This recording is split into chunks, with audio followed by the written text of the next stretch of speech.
Hello everyone, welcome to Reviewed. So in second episode of Thoughtful Tuesday, we are going to talk about the education system. Thoughtful Tuesday का हमारा concept इसलिए आया because news बहुत readily available है social media पे, newspaper पे, news channels पे, but उसके बारे में हम सोचते कम है, उसके बारे में डिबेट कम करते हैं और सिक्के के दोनों पहलू हम शायद कम देखते हैं। तो इसको रेमेडी करने के लिए हम थॉटफुल ट्यूसडे के सीरीज के साथ आए हैं। फर्स्ट वीडियो का लिंक डिस्क्रिप्शन में है।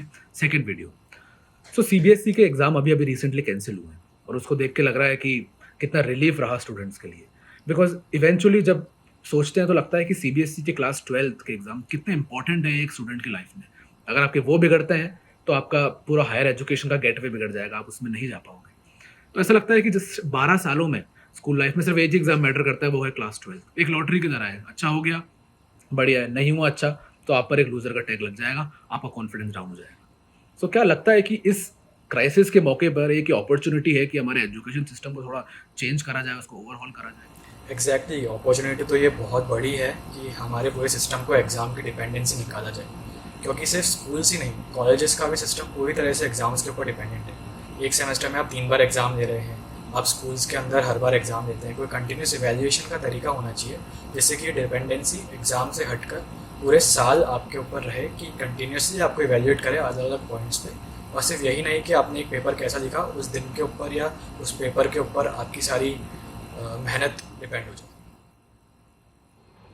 बट यार मान लिया कि एक एग्ज़ाम होगा तो बहुत एक लॉटरी की तरह है, अच्छा हुआ तो हुआ, नहीं तो आपकी पूरी लाइफ डिपेंड करती है। बट अगर एग्ज़ाम नहीं होगे तो आप इवेलुएट कैसे करोगे स्टूडेंट की परफॉर्मेंस, कि उसने कितना कितना साल में कितना पढ़ा, कितना समझा?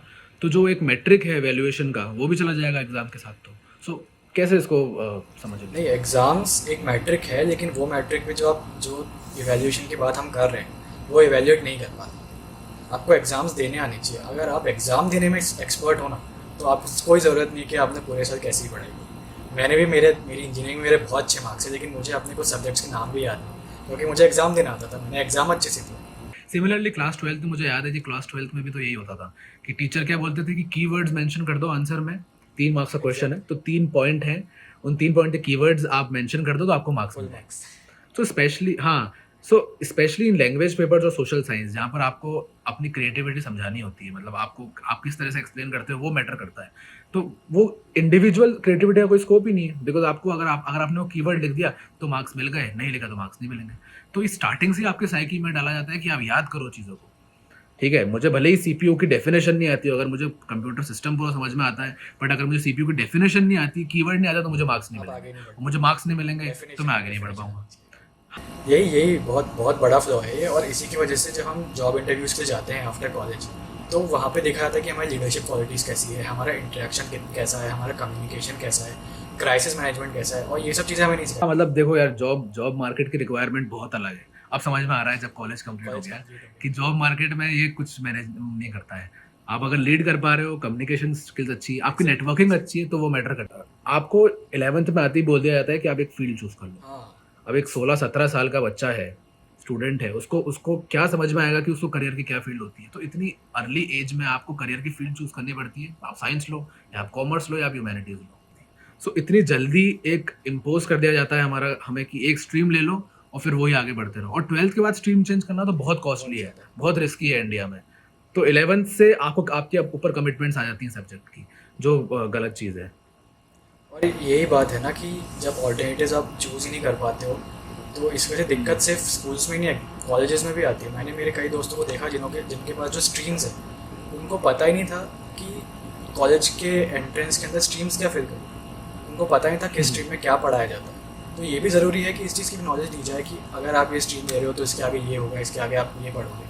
वो कोई नहीं बताता। क्या क्या करियर अपॉर्चुनिटीज कोई इसके नहीं बारे में कोई बताता। आइडिया नहीं आपके होता। अच्छे मार्क्स है जब तक 10th में फाइनल तो आपको साइंस लेनी है, आपके खराब मार्क्स है तो आपको आर्ट्स लेनी है। हाँ, ये प्रायोरिटी है। Priorities define. अच्छे आएंगे तो साइंस है, कम आएंगे उससे तो कॉमर्स है, फिर ह्यूमैनिटीज है। तो ये बहुत स्कूल में प्रायोरिटीज है। सही बात है। बट इन सब चीज़ों के बारे में जो प्रॉब्लम्स हैं, इसके ऑल्टरनेटिव क्या क्या हो सकते हैं, इसके बारे में कुछ डिस्कस करते हैं। इनका ऑल्टरनेटिव सबसे इम्पॉर्टेंट तो यही है, कंटिन्यूसली आप इवेल्यूएट करो। और उस कंटिन्यूस इवेल्यूएशन में वो नहीं कि सीसीए पैटर्न बना दिया कि एफए दे रहे हैं, आप कंटिन्यूस इवेल्यूएशन के नाम पे 10 बार एग्जाम दे रहे हो साल में। वो नहीं करना, एग्जाम नहीं देने, आपको इंटरेक्शन बेसिस पे देखो कि अगर कोई इंसान पूरे क्लास में कभी इंटरेक्ट ही नहीं करता, तो आप मुझे बताओ कि उसको कैसे उस चीज़ की नॉलेज है। जिसको नॉलेज होगी वो इंटरेक्ट ज़रूर करेगा अपने टीचर से, अपने मेंटोर से, या किसी से भी, अपने फ्रेंड से। जो लोग इंटरेक्ट नहीं करते, वो लोग अगर एग्ज़ाम में अच्छा भी कर रहे हैं तो उनको नॉलेज उतनी नहीं है। तो इंटरेक्शन को Correct. एक बहुत इंपॉर्टेंट पॉइंट बना के उसके ऊपर उसको बहुत ही ज़्यादा वेटेज देना चाहिए। और इस बात तो मैं ऐड करना चाहूँगा इंटरेक्शन पे कि at the end of the day आपको जॉब में अपने कलीग्स के साथ, अपने पीयर्स के साथ काम Exactly, करना है, बहुत उनके साथ important कोऑर्डिनेट करना है। सो जो आप में फ्लेक्सिबिलिटी है वो नहीं आएगी जब तक आपके अंदर नेटवर्किंग स्किल्स नहीं होगी, जो स्कूल में बिल्कुल नहीं है। सो ग्रुप प्रोजेक्ट एक बहुत, मेरे को लगता है, बहुत इंपॉर्टेंट पार्ट होना चाहिए इवैल्यूएशन का। ग्रुप प्रोजेक्ट्स कराओ, उसके बेसिस पे आप इवैल्यूएट करो, बिकॉज़ अगर आप एक ग्रुप में प्रोजेक्ट करोगे तो आपके पूरे ग्रुप का एक पर्टिकुलर एम है। तो उसके ऊपर से आप काम डिवाइड करोगे, डेलीगेट करोगे सबको, और आपको समझ में आएगा कि किसकी क्या वीकनेस है, किसकी क्या स्ट्रेंथ है, किसको कैसे मैनेज करना चाहिए। आप डिप्लोमेसी सीखोगे, आप बात करने का तरीका सीखोगे। वो सब कुछ नहीं, हमें तो बस ये बताया जाता है कि भाई mitochondria is the powerhouse of the cell and democracy is of the people, by the people, for the people. उसका मतलब क्या है जिंदगी में, वो हमें अप्लाई करना नहीं अप्लाई आता। करना कभी नहीं सिखाते।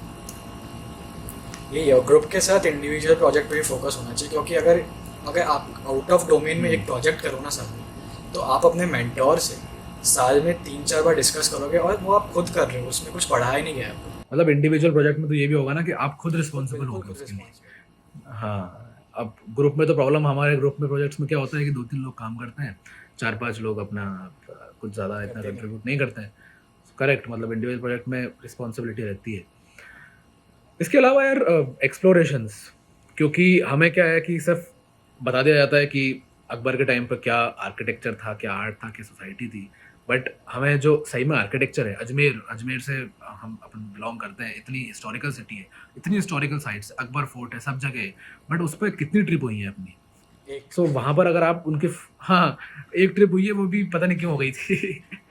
तो पूरे आप वहाँ ले जाओगे, उनके आर्किटेक्चर को आप सामने देखोगे, तो आप एक्सप्लोर करोगे, उससे आपको समझ में आएगा चीज़ें, और उससे ही अगर आपके मन में क्यूरियोसिटी होगी तो आप टीचर से आगे क्वेश्चन पूछोगे।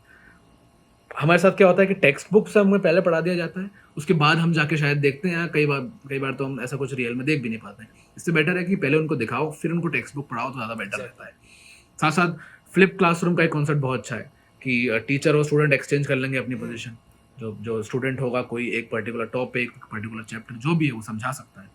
और एक होता है कि चीज़ें समझ लेना खुद के लिए, आंसर लिखने के लिए, और एक होता है समझाना। अगर आपको समझाना नहीं आता है तो कोई ज़्यादा मैटर नहीं करता है। तो आपकी एजुकेशन इससे मैटर करेगी कि आप अपने पॉइंट को कितनी अच्छी तरीके से समझा पाते हो। सही बात। आपको पता है वो ठीक है, समझाना ज़्यादा तो ये था हमारे एपिसोड में, हमने डिस्कस किया कि हमारे सीबीएसई के एग्जाम पैटर्न में क्या फ्लॉ है, हमारे एजुकेशन सिस्टम में क्या फ्लॉ है, इंटरेक्शन की कितनी कमी है, और प्रोजेक्ट्स की कितनी कमी है। सो अगर आपको कोई और ऑल्टरनेटिव लगे कि इससे बेटर हो सकता है, तो आप हमें कमेंट्स में ज़रूर बताएं। लाइक करें, सब्सक्राइब करें और शेयर करें। Thank you. Thank you.